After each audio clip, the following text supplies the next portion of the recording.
नमस्कार दोस्तों, आज हम ये जानते हैं कि हिंदू धर्म में ऐसे कुछ खास बातें हैं जो विज्ञान के दृष्टि से भी विशेष महत्व रखते हैं। चलिए वीडियो को शुरुआत करते हैं।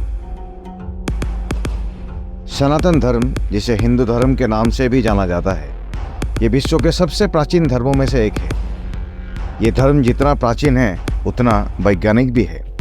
सबसे पहले तो हम ये जानते हैं कि सनातन के शाब्दिक अर्थ क्या है। सनातन का शाब्दिक अर्थ है शाश्वत या सदा बना रहने वाला, यानी जिसका ना आदि और ना अंत।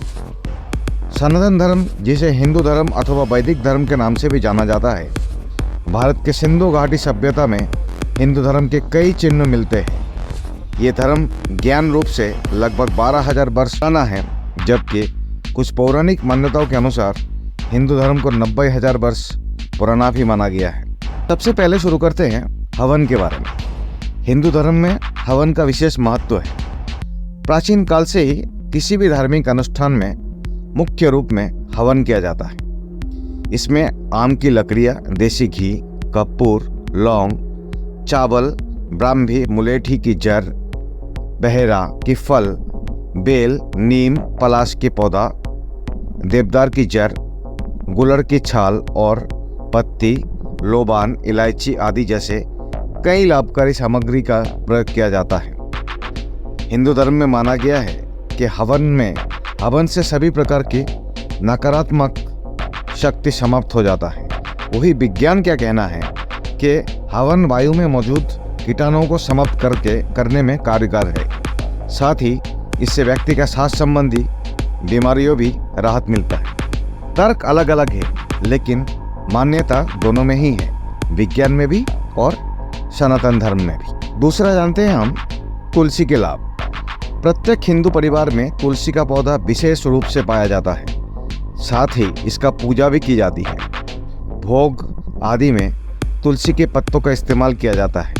इतना ही नहीं, आयुर्वेद में भी इसका उपयोग औषधि के रूप में किया जाता है। तुलसी की पत्तों से लेकर इसकी जड़ और बीज सभी गुणों से भरे हैं। वैज्ञानिक ने भी इस बात को प्रमाणित किया है कि तुलसी के पत्ते से छोटे बड़े रोग दूर हो जाते हैं। तुलसी का पौधा आसपास के वातावरण को भी शुद्ध रखता है। उपवास रखना। हिंदू धर्म में उपवास रखने की परंपरा प्राचीन समय से ही चले आ रही है। शास्त्रों में उपवास रखने को विशेष एक महत्व है। धार्मिक मान्यताओं के अनुसार व्रत रखने से मनुष्य को भगवान के नज़दीक रहने की शक्ति और सुख समृद्धि की प्राप्त होता है। साथ ही ये माना जाता है कि व्रत रखने पर सभी तरीके का पाप और कष्टों से मुक्ति मिलती है। वही विज्ञान ने ये भी पाया है कि उपवास करने से पाचन क्रिया संतुलित और तंदुरुस्त रहती है। उपवास करने से शरीर को डिटॉक्सिफाई करने में भी मदद मिलता है। तो देखिए, फायदा दोनों में है, लेकिन विज्ञान का अपना अलग तर्क है और धर्म का अलग। अब हम जानते हैं सूर्य की पूजा। हिंदू धर्म में सुबह स्नान करने के बाद सूर्य को जल अर्पित किया जाता है और पूजा भी किया जाता है। धार्मिक मान्यताओं के अनुसार ऐसा करने से भगवान सूर्यदेव का आशीर्वाद मिलता है। इसके पीछे कई विज्ञान के दृष्टि से भी लाभ छुपा हुआ है। सुबह की सूर्योदय के किरण के स्वास्थ्य के लिए बहुत ही लाभकारी होता है, जिससे हमारे शरीर में विटामिन डी प्राप्त होता है। तो दोस्तों, ये कुछ छोटे छोटे बात था जो सनातन धर्म के साथ विज्ञान भी अलग तर्क है, लेकिन मानते दोनों ही हैं। अगर ये बातें आपको अच्छा लगे तो चैनल को ज़रूर सब्सक्राइब कीजिए।